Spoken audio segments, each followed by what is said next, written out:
Memória do Brasil apresenta 2 documentários de Jean Manzon, O que é a Petrobras e A Constituição acima de tudo.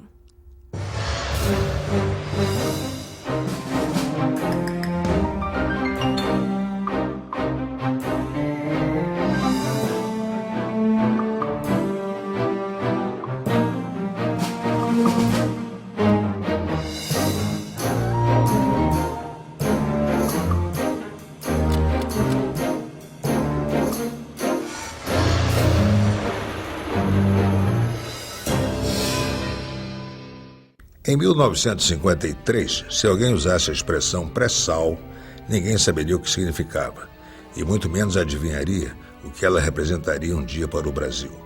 Neste documentário sobre a Petrobras, Jean Manzon mostra como tudo começou, com as primeiras prospecções realizadas na Amazônia, homens saltando de barcos e caminhando por igarapés com água pela cintura, ceifando o mato das margens. São os bandeirantes do petróleo, como ele os chamou. A saga desses pioneiros ganha ainda mais dramaticidade na voz de Luiz Jatobá, revelando como eles furaram os primeiros poços em Nova Olinda, às margens do rio Madeira, e como era o seu dia a dia nos acampamentos em meio à solidão da selva. O petróleo que, como diz o texto, dormia no solo amazônico, começava a ser conquistado. Dos 31 poços perfurados na bacia amazônica, 27 tinham petróleo e apenas 4 se revelaram secos. Da Amazônia, a exploração se expandiu para outros pontos do país, o que, como sabemos hoje, foi uma sorte, porque deixaram a Amazônia em paz. O Recôncavo Baiano, por exemplo, em pouco tempo já tinha mais de 300 poços sendo perfurados. Entre os anos de 1954 e 1955, a produção de petróleo no Mar da Bahia dobrou de tamanho e o óleo começou a ser tratado na refinaria de Mataripe. O documentário de Jean Manzon mostra também os primeiros carregamentos de petróleo sendo transportados para o Porto de Santos, assim como a criação da refinaria de Cubatão. Não se falava em poluição e ninguém parecia preocupado com isso. Era o Brasil do futuro, um futuro que, em matéria de petróleo, parece só estar chegando hoje. E espera-se com mais responsabilidade. Vamos assistir agora ao documentário O que é a Petrobras, produzido em 1955 por Jean Manzon.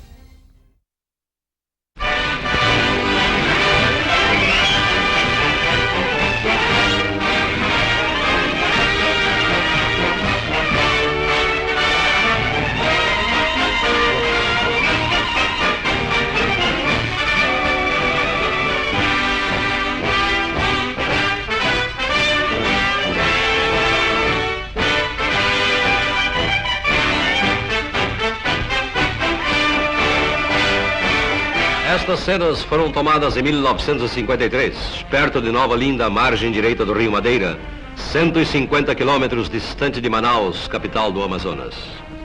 Em acampamento armado na selva, um grupo de pioneiros, depois de exaustivos estudos, chegava à conclusão da existência de petróleo no imenso Vale Amazônico.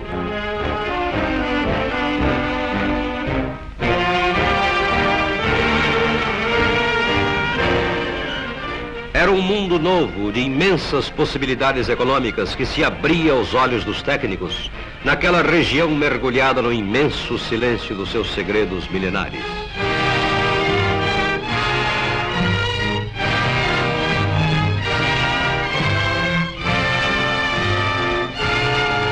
Dia e noite desde então, os técnicos se entregaram à grande luta para acordar o petróleo que dormia no subsolo amazônico. Em Nova Olinda, onde colocaram uma sonda, passou a centralizar as esperanças de um Brasil mais rico e mais forte.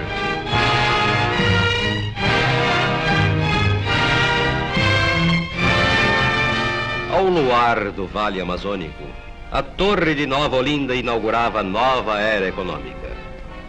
Da solidão daqueles homens, agrupados à margem do Madeira, nascia uma vida nova, de que compartilhavam todos os seus compatriotas.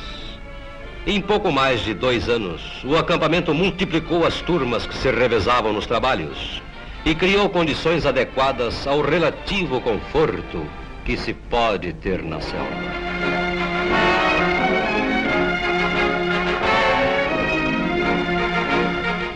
A história das bandeiras sempre se repete em um país jovem e idealista.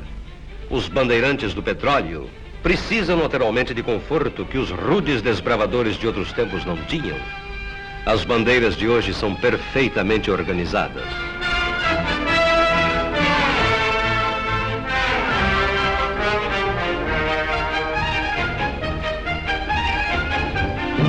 Contra os perigos das selvas, os soldados do Departamento Nacional de Endemias Rurais prestam a sua colaboração. A Petrobras, fundada em 1953, mobilizou rapidamente recursos para ampliação do seu equipamento. Nova Olinda permaneceu como um acampamento base na Amazônia, um ponto de partida para grandes trabalhos. A intensificação das pesquisas geológicas se fez em todas as regiões brasileiras, cujos indícios de lençóis petrolíferos eram mais veementes.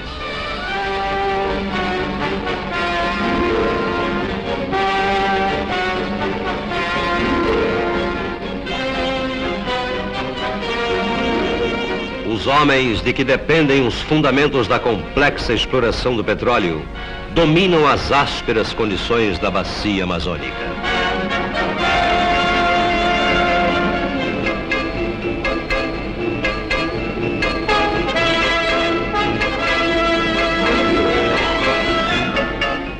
Todo um longo e duro trabalho de levantamento foi executado tão depressa quanto possível.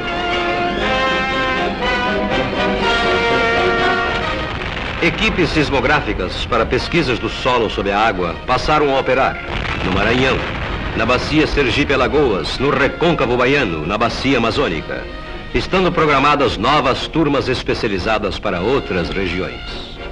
O método sísmico indica as camadas que possivelmente contêm lençóis de petróleo.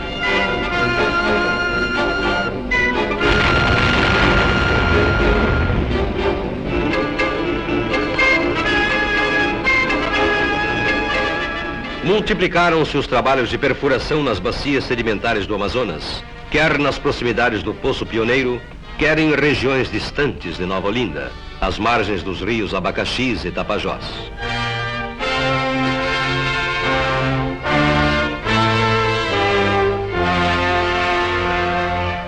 Se na Amazônia, considerada uma das regiões do mundo de maiores possibilidades petrolíferas, foram intensos os trabalhos, em diversos pontos de todo o território brasileiro, as tarefas não foram menos ativas.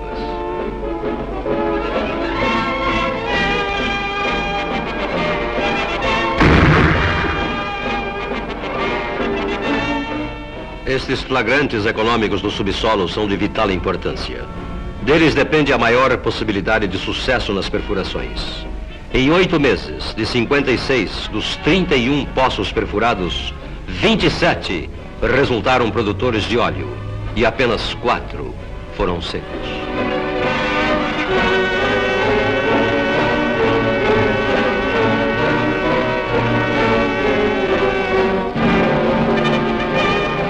No Recôncavo Baiano foi especialmente notável a expansão dos campos produtores de óleo, reunindo em prazo curto um total de mais de 300 poços em atividade.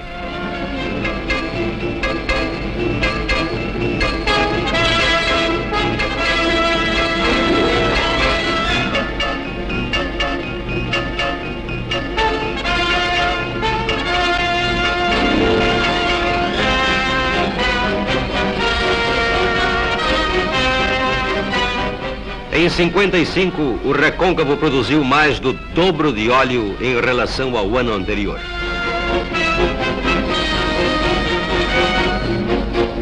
Com o surto produtivo, a refinaria de Mataripe, perto de Salvador, na Bahia, passou a produzir além da expectativa, exigindo a sua ampliação para 37 mil barris por dia, projeto que se executa atualmente. A dolente e bela Baía das Canções. Suas reservas petrolíferas são 5 vezes maiores do que se julgava há alguns anos, determinando novas prospecções, levadas inclusive à plataforma submarina. São estas reservas avaliadas em 765 milhões de dólares, cifra de que se poderia orgulhar qualquer grande companhia petrolífera do mundo.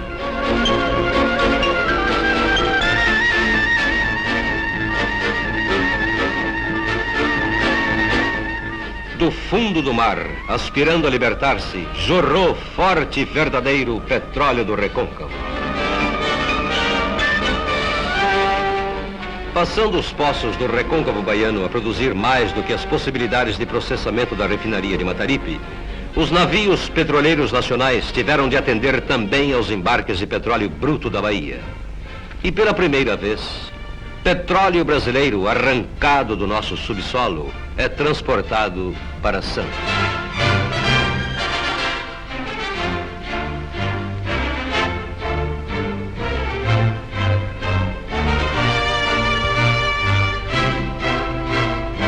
O Sul se ligou ao norte do país. Cada 10 dias, um novo embarque de 120 mil barris. Do Porto de Santos, o petróleo é levado a Cubatão, através de oleodutos. A refinaria Presidente Bernardes, em Cubatão, uma das maiores realizações industriais do Brasil, tende a exercer crescente influência na vida econômica nacional.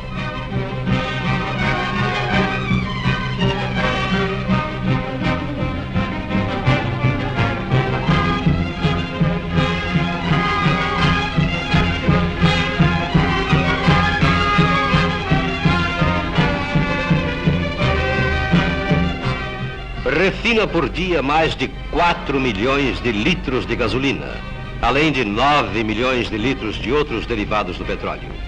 O núcleo industrial de Cubatão tem sido ampliado, já contando hoje com uma fábrica de asfalto e outra de fertilizantes.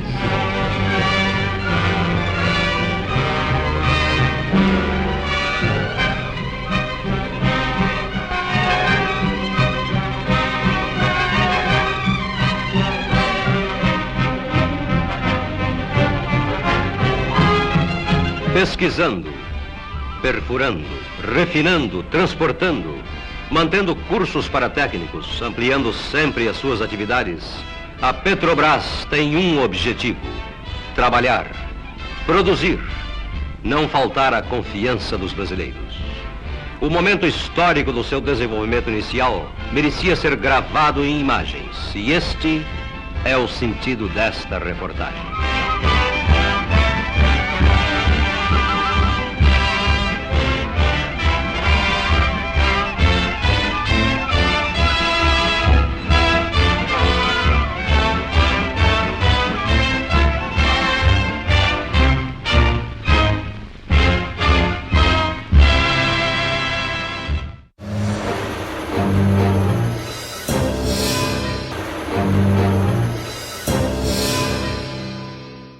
A importância de se garantir a normalidade democrática, e em especial o respeito à Constituição, é o tema desse documentário de Jean Manzon.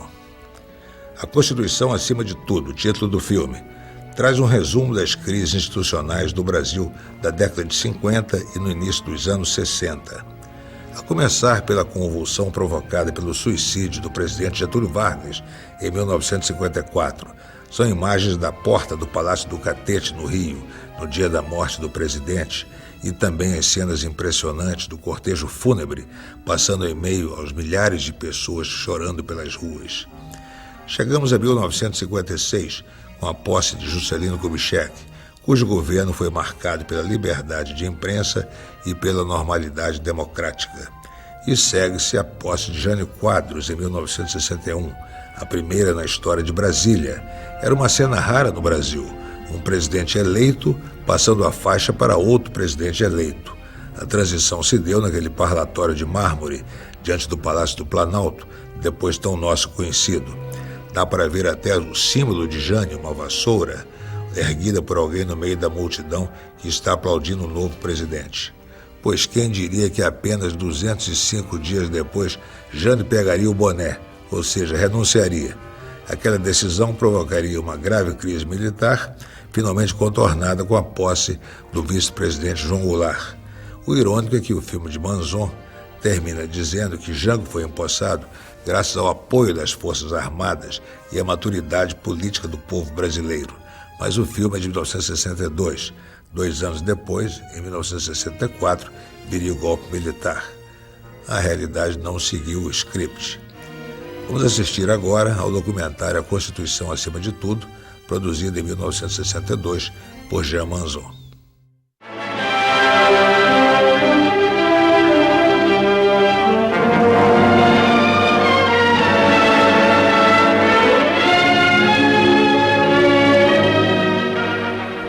O Marechal Eurico Gaspar Dutra desfruta o seu ócio com dignidade em um bairro do Rio de Janeiro.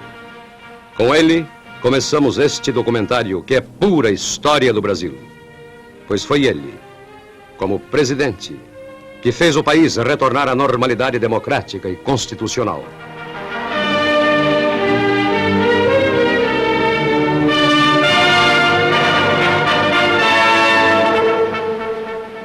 1951. Eleições livres em todo o país.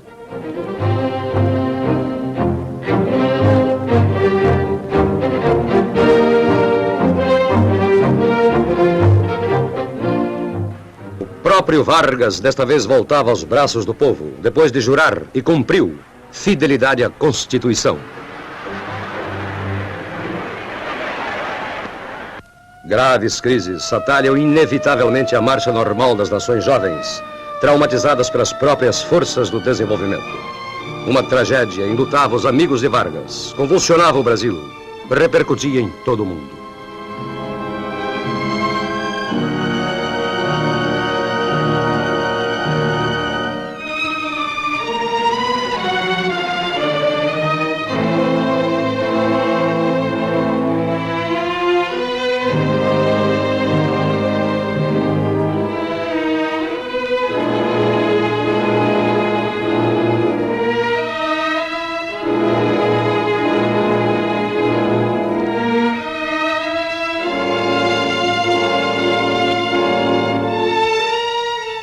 O vice-presidente Café Filho, segundo a letra da lei, empossava-se como presidente da República. –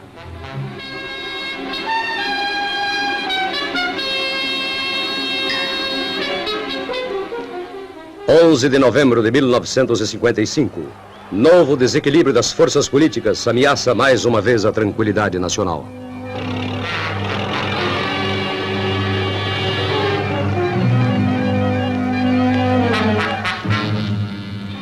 Mas os símbolos da liberdade voltavam a nortear o país.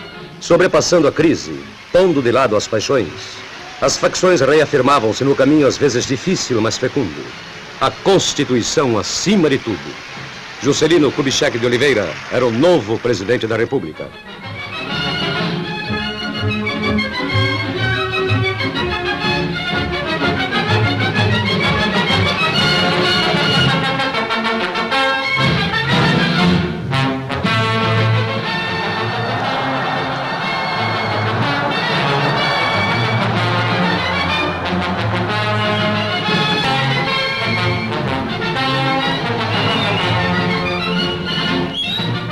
O presidente Kubitschek, obedecendo a um parágrafo da Constituição do mais alto significado, construía Brasília, para lá transferindo os 3 poderes da República. –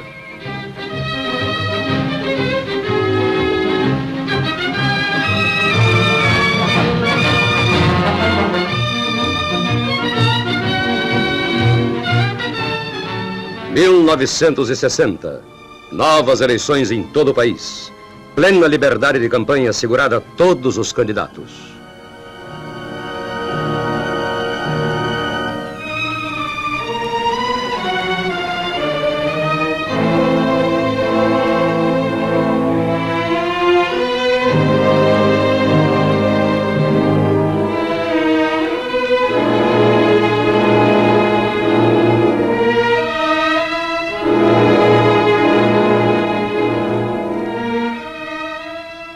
Eleito Jânio da Silva Quadros, era este o primeiro presidente da República a receber a faixa presidencial na jovem capital dos Estados Unidos do Brasil.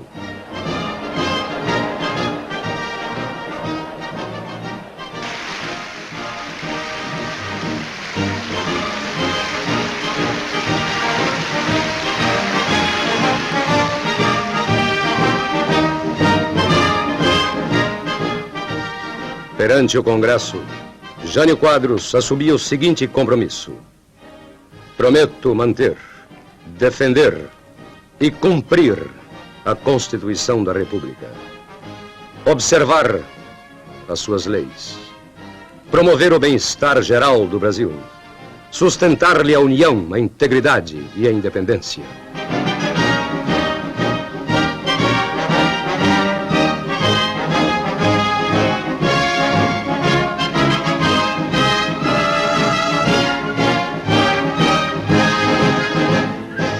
Durante 205 noites e 205 dias, governou o país Jânio da Silva Quadros.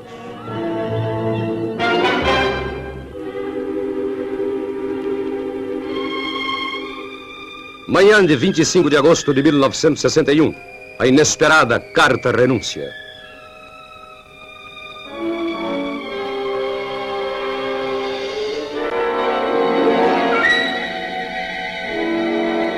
O senador por São Paulo, Auro Moura Andrade, convocaria extraordinariamente o Congresso. E estas palavras históricas eram ouvidas. Senhores membros do Congresso Nacional, tenho uma grave comunicação a fazer. E neste instante, volto o pensamento para a nação, com plena confiança na força incomensurável da consciência democrática do povo brasileiro. No dia de hoje, 25 de agosto de 1961, esta presidência recebeu a carta de renúncia que passa a ler ao Congresso Nacional nesta data e por este instrumento, deixando com o ministro da Justiça as razões de meu ato. Renuncio ao mandato de presidente da República. Assinado Jânio Quadros.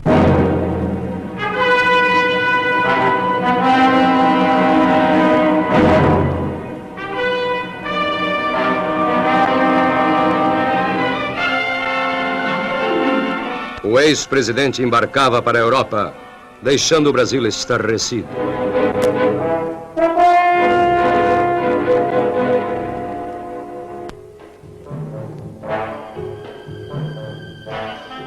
Ranieri Mazzilli, de acordo com a Constituição, assume o poder. A ausência eventual do vice-presidente da República tornava ainda mais delicada a situação política do país.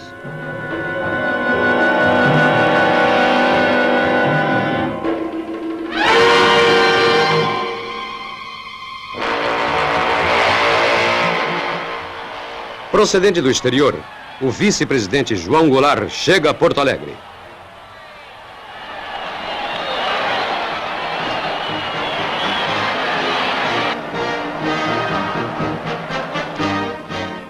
A efervescência do momento político gerava notícias alarmantes ou desencontradas. João Goulart recebia do senador Moura Andrade a mensagem que afiançava a garantia das liberdades constitucionais.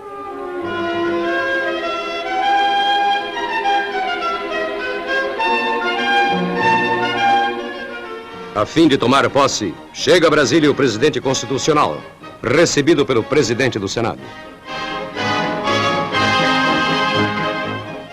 A energia do Congresso, o patriotismo das Forças Armadas, a maturidade política do povo, estes foram os elementos que se agruparam para impedir que o Brasil se desviasse de seu destino. A Constituição, acima de tudo. E no próximo programa vocês vão ver.